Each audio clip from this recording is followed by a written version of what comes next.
Fernando wuxuu ahaa qof ka shaqayn jiray farshaxanka, noloshiisuna way iska hagaagsan tahay, balse weli ma uusan gaarin halka uu hiigsanayo. Weli wuxuu raadinayaa wax dhab ahaantii noloshiisa micno u yeeli kara. Habeen uu roob xooggan da'ayo ayuu Fernando gurigiisii ku soo laabtay, balse wuu istaagay si uu sigaar u cabo. Markii uu dhammaystay ayuu sigaarkii qiiqiisa ku tuuray meel, wuxuuna ku dhacay god biyo mareen ah oo ku dhow bangiga Rio. Markaasay maskaxdiisu fikrad waalan ku soo dhacday. Maalintii xigtay ayuu la kulmay saaxiibkiisii injineerka dhismaha ahaa ee Sebastian, wuxuuna u bandhigay fikradda ah inay bangigan aadka loo ilaaliyo inay dhacaan. Sebastian oo dhaqaale ahaan liita, deymo badanna lagu leeyahay, ma uusan diidin, balse wuxuu sheegay in qorshahani u baahan doono gaadiid, qalab iyo lacag badan. Fernando wuxuu markaas bilaabay inuu raadiyo qof maalgelin kara hawshan dhaca ah, wuxuuna u tagay saaxiibkiis oo la yidhaahdo Dibuza. Hase yeeshee isna lacag la'aan ayuu ahaa, sidaas darteed ayuu ku taliyey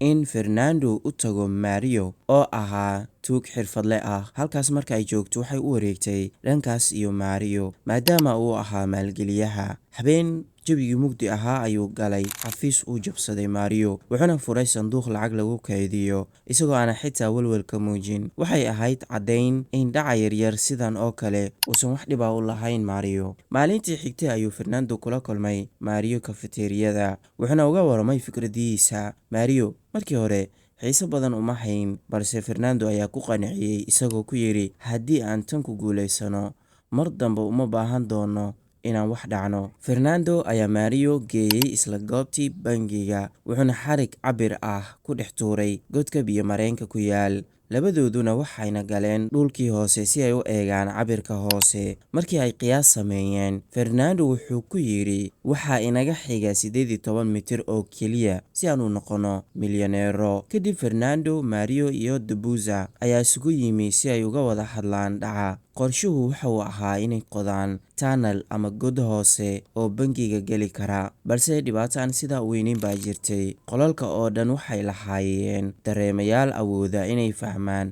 dhaqdhaqaaqa. Fernando ayaa markaas sharaxay, dareemayaasha ma ogaadaan dhaqaaq, waxa ay dareemaan keliya waa isbeddelka kulaylka. Sidaas darteed wuxuu sameeyey dhar gaar ah oo ka samaysan bacyaha hurdada loo isticmaalo si ay jidhka uga qariyaan kulka. Laakiin weli su'aal kale ayaa taagneyd, sanduuqa weyn ee bangiga sidee loo furi karaa? Maalin kadib waxay go'aansadeen inay sahamiyaan.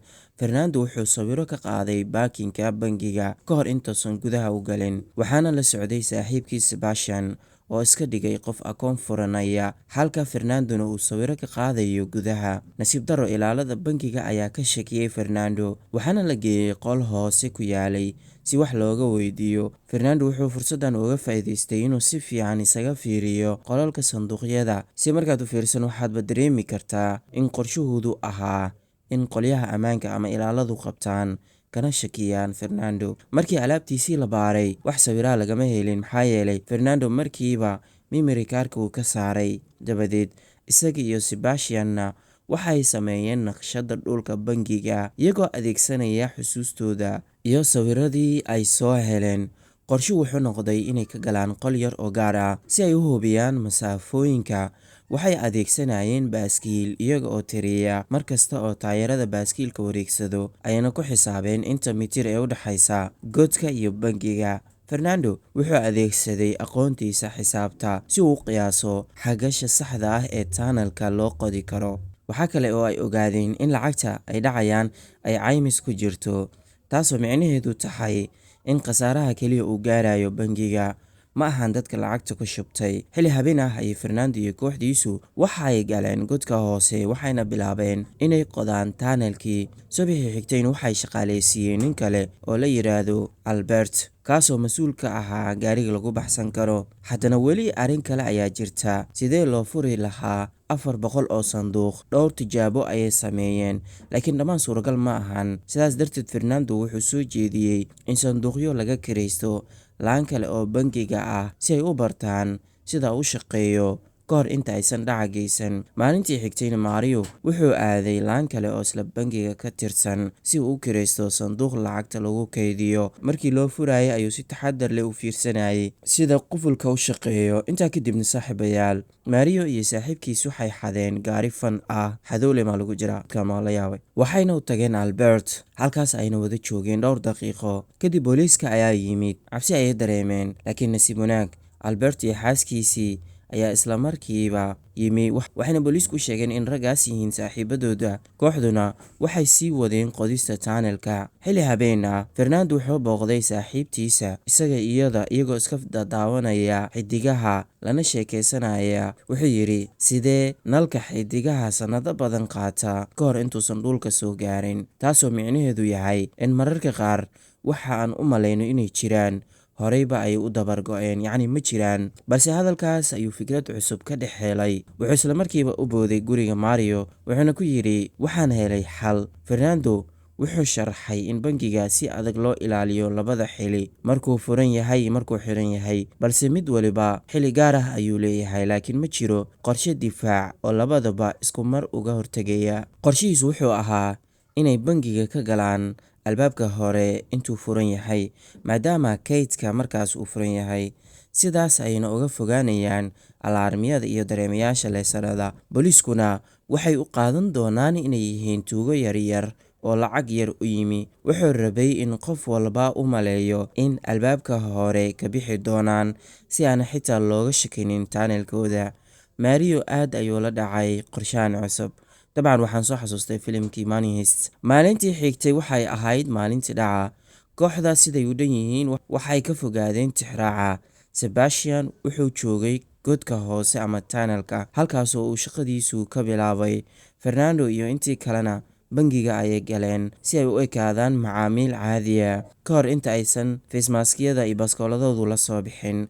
Daqiiqada kadib, Mario iyo Debuza waxay u dhaqaaqeen dabaqa koowaad, halka Fernando iyo Albertna ay la wareegeen dabaqa hoose. Isla markiiba saaxiibayaal waxa ay soo saareen qoryahooda, waxayna ku amreen dhammaan dadka inay dhulka seexdaan. Qol kale, waardiyaha bangiga ayaa daawanaya waxa halkaas ka socda, wuxuuna isla markiiba wargeliyey booliiska. Waxaana markaas la ogaaday in Fernando uu dhegeysanayay isgaarsiinta booliiska. Mario wuxuu amray kaashiyerka inuu lacagta ku shubo bac weyn, halka Albertna u xirtay albaabka baakinka. Booliisku markii ay soo gaareen banaanka, Fernando wuxuu qori ku qabtay nin rayid ah, isagoo ku hanjabay inuu dili doono haddii ay isku dayaan inay gudaha u soo galaan. Markaas ayuu gudaha ku laabtay, wuxuuna kooxda u sheegay in wejigii koowaad ee qorshahoodu dhammaaday, weliba si guul leh. Mario isla markiiba haweeney ayuu qori ku qabtay, wuxuuna amray waardiyaha CCTV-ga inuu isdhiibo. Wuxuuna ka qaaday buugga rasaasta iyo taleefankiisa, kadibna banaanka ayuu u saaray. Intaa kadibna kooxda waxay damiyeen dhammaan kaamirooyinka bangiga. Fernando wuxuu aaday qol yar oo gaar ah, wuxuuna dhaqaajiyey armaajooyin waaweyn. Halkaas Sebastian ayaa derbiga tunnelka soo jabiyey, isagoona gudaha u soo galay. Labadooduna waxay u dhaqaaqeen kaydka si ay halkaas ugu diyaariyaan mashiin lagu furi lahaa. Waxaana arkaynaa in Sebastian uu horey u samaystay mashiin awood badan oo awood u leh inuu jabiyo qufulka kaydka 7 ilbiriqsi gudahood. Kooxdii oo dhanna waxay saacadoodii u wareejiyeen timerka. Kadibna Fernando iyo Sebastian waxay bilaabeen furista 100 sanduuq. Dhanka kale, banaanka bangiga waxaa soo buuxdhaafiyey booliiska, warbaahinta iyo qaraabadii lahaystayaasha ayaa soo buuxdhaafiyey. Taliyaha booliiska wuxuu wareystay waardiyihii banaanka loo soo daayay si uu xog uga helo waxa gudaha ka socda. Gudahana, Fernando iyo Sebastian weli waxay ku mashquulsan yihiin furista sanduuqyada. Markaas ayay maqleen in booliiska soo fuulay saqafka bangiga. Markaas ayuu Mario wacay taliyaha booliiska, isagoo adeegsanaya taleefankii waardiyaha uu ka qaaday. Horey ayaa Mario loo baray sida loo sameeyo wadaxaajoodka. Halkaas markay marayso saaxiibayaal, Mario wuxuu taleefanka kula hadlay taliyaha, wuxuuna ku amray inuu ciidamada saqafka ka saaro, haddii kale rayidka ay meeshani ku dhammaan doonaan. Taliyuhu wuu aqbalay dalabka Mario, balse si qarsoodi ah ayuu 2 snipers u geeyey dhismo deris la ahaa. Markaas ayuu Mario weydiiyey dalabkiisa, wuxuuna ku jawaabay inuu rabo inuu la hadlo dacwad oogaha guud. Taliyuhu wuu ogolaaday, wuxuuna sii codsaday 1 saac. Intii lagu jirayna, Fernando iyo Sebastian waxay horey u fureen sanduuqyo badan iyagoo soo saaray lacag tiro badan, dahab iyo qalab qaali ah. Bannaanka booliisku waxay qiimeeyeen xaaladda. Waxaa jira 2 waddo oo keliya oo lagu geli karo bangiga: iridda weyn iyo baakinka. Si kastaba ha ahaatee saaxiibayaal, cidina ma oga meesha ay ku sugan yihiin lahaystayaasha, waxayna ku qanci doonaan in tani tahay isku day dhac caadi ah. Goor dambe, taliyuhu mar kale ayuu wacay Mario, wuxuuna ku yidhi isdhiib, wuxuuna ku doodayaa in tuugtu aysan weli qof dhaawicin, sidaas daraaddeedna ay heli doonaan xukun fudud. Wuxuu xitaa u ballan qaaday inuu heli doono qareen. Mario wuxuu ku jawaabay inuu kala tashan doono saaxiibadiisa. Intaa kadibna, Fernando iyo Sebastian waxay weli ku mashquulsan yihiin furista sanduuqyo kale. Booliiskuna bannaanka waxba kama qaban karaan. Markaas ayaa mid ka mid ah taleefanada lahaystayaasha ayaa soo dhacay, waxaana lahaa haweeney waayeel ah, waxayna ahayd maanta dhalashadeeda. Mario ayaa u hambalyeeyay dhalashadeeda, halka Debozana uu siiyey hadiyado kala duwan. Sniperska kor ayay kala socdaan, balse waxay arkeen xafladan yar oo dhalashada ah. Warbixintana gaarsiiyey taliyaha, taasoo yaab ku noqotay. Mario wuxuu sii daayay haweeneydaas, isagoo hadiyad ahaanna u siiyey xorriyaddeeda. Kadib Mario wuxuu ka soo muuqday daaqadda isagoo la hadlaya taliyaha, wuxuuna u sheegay inuu 15 sano xabsi ku jiray, isla markaana uu isdhiibi doono oo keliya haddii dacwad oogaha guud u ballan qaado xukun fudud. Taliyuhu wuxuu amar siiyey sniperska inay iska sugaan. Mariona wuxuu ka dhaqaaqay daaqadda. Markaa dacwad oogaha yimid oo Mario la hadlayna, si lama filaan ah ayuu aflagaadeeyey, wuxuuna diiday inuu la hadlo, wuxuuna dalbaday inuu la hadlo qareenkiisa. Laakiin markii taliyuhu codsaday lambarka qareenka, Mario wuxuu siiyey lambarka mid ka mid ah lahaystayaasha. Markaas ayuu codkiisa beddelay oo sida qareen been abuur ah ula hadlay dacwad oogaha, isagoo waqti u siinaya saaxiibadiisii dhicitaanka wada. Dabadeed saaxiibayaal, Mario wuxuu ku biiray lahaystayaasha dabaqa koowaad. Warkaan kuugu celiyo, Mario wuxuu ku biiray lahaystayaasha dabaqa koowaad, yacni tuug maaha markaan, wuxuu ka mid yahay lahaystayaasha. Halka Fernando iyo kuwa kalena ay bilaabeen inay hanti badan taanilka ka dhex mariyaan. Mario wuxuu damiyey taleefankiisa, taasoo ku abuurtay taliyaha shaki uu malaynayo inuu si dhab ah isu dhiibi doono. Laakiin mar kale ayuu wuxuu arkay god biyo-mareen ah, wuxuuna fahmay in tuugadu ay leeyihiin qorshe kale oo baxsasho ah. Dhanka kale, Fernando iyo kooxdiisuna waxay hantidii ku rarteen doonyo, waxayna hubkii kaga tageen qolka kaydka. Balse dib markii loo fiiriyo, dhammaan hubkaasi waxa uu ahaa hubka ay carruurta ku ciyaaraan, sababtoo ah Fernando ma rabin inuu qof dilo ama qof shacaba u dhaawaco. Ugu dambeyn saaxiibayaal, Mario wuxuu la midoobay Fernando qol yar oo ku yaalay halkaas, isagoo ka tegay lahaystayaasha dabaqa koowaad. Lahaystayaashu waxay taleefanadooda ka waceen qoysaskooda dibadda jooga.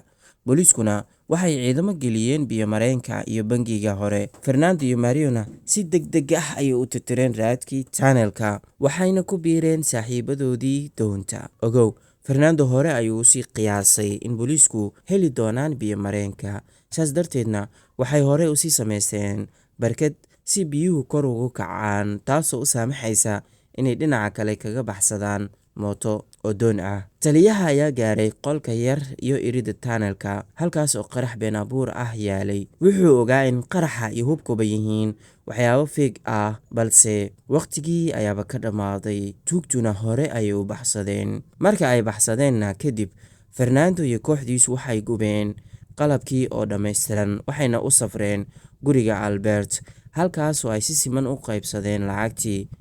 Bilooyin waxay ku raaxaysanayeen nolol cusub, laakiin mar uun xaaskii Alberto ayaa ku qabatay khiyaano, waxayna dacwad ku soo oogtay wadaadkeeda, taasoo fursad u noqotay booliiska inay soo qabtaan mid mid. Dhammaan tuugtii waa la xirxiray, balse 7 bilood kadib, Fernando ayaa xabsiga laga sii daayay, waxaana soo dhaweeyay Mario oo wata gaarigiisii raaxada. Cajiib, lacag aad dhacday ku raaxayso, weliba xabsi lagugu xiri lahaa hortiisa soo istaag. Halkaas waxaan ka fahmi karnaa in Fernando hore usii diyaariyey qorshe haddii la qabto inay adeegsadaan hubka carruureedka si aysan qof u dhaawicin, islamarkaana ay ka baxsadaan xukunada adag una helaan xukun fudud. Fernando iyo saaxiibadiisii waxay sidoo kale heleen fursad ay ku haystaan qayb muhiim ah oo ka mid ah hantidii ay dhaceen, sababtoo ah bangiga ma hayn wax diiwaan rasmi ah oo ku saabsan lacagtii iyo alaabtii lagu hayn jiray sanduuqyada sirta. Bangiga wuxuu qiyaasay in sanduuqyadu ku jireen hanti dhan $25 milyan oo lacag iyo dahab ah, balse booliisku waxay soo heleen keliya $1.17 milyan iyo 8 kilo oo dahab ah. Maadaama aysan jirin wax diiwaan rasmi ah ku saabsan waxa sanduuqyada ku jiray, booliisku ma aysan awoodin inay dacwad adag ku furaan dambiilaydii, sidaas darteedna tuugadii waxay noqdeen xor. Saaxiibayaal, sheekadana maanta halkaas ayay ku eg tahay. Noogu soo biir haddii aad halkan la soo gaartay, muuqaalkana like inoo saar, commentina noo reeb. Until we meet, bye bye.